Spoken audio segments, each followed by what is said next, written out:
qalabkan caafimaadka ah ee hay'adda IOM ay ku wareejisay wasaaradda caafimaadka iyo daryeelka bulshada xukuumadda federaalka Soomaaliya ayaa ahaa qalab looga gaashaaman karo ka hortagga xanuunka faafa ee COVID-19.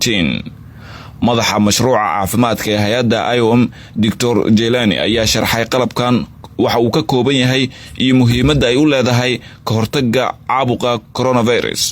maanta waxa Ilaahay noo fududeeyay noo soo degeliyay qalab caafimaad iskugu jiro oxygen gloveska face maska gonska okiyaalihii protectionka ahaa iyo qalab guud ahaan PPE oo dhameystiran in maanta la wadaagno wasaaradda caafimaadka qaybteeda karantiilka ee isbitaalka Martini.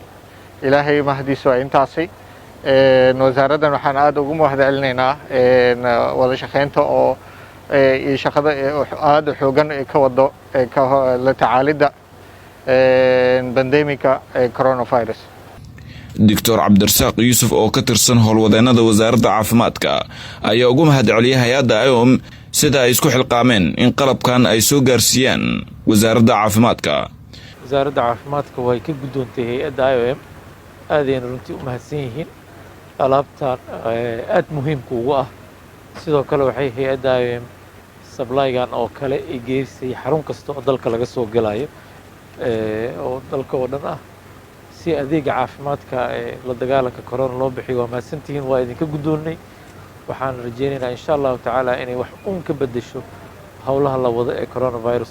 qalabkan maanta wasaaradda caafimaadka ee xukuumadda federaalka Soomaaliya loogu talagalay in looga hortago caabuqa coronavirus oo caalamka dhibaato badan ku haya ayaa waxyaabo badan u ka tari doona. iyadoo halkan aan taaganahay ay tahay xarunta karantiilka ee isbitaal Martini oo ay dawladdu qorsheysay kuwaas oo lagu hayo dad muwaadiniin Soomaaliyeed oo markaas la tacaalaya xanuunka coronavirus. Axmed Cumar, warbaahinta qaranka Soomaaliyeed, magaalada Muqdisho.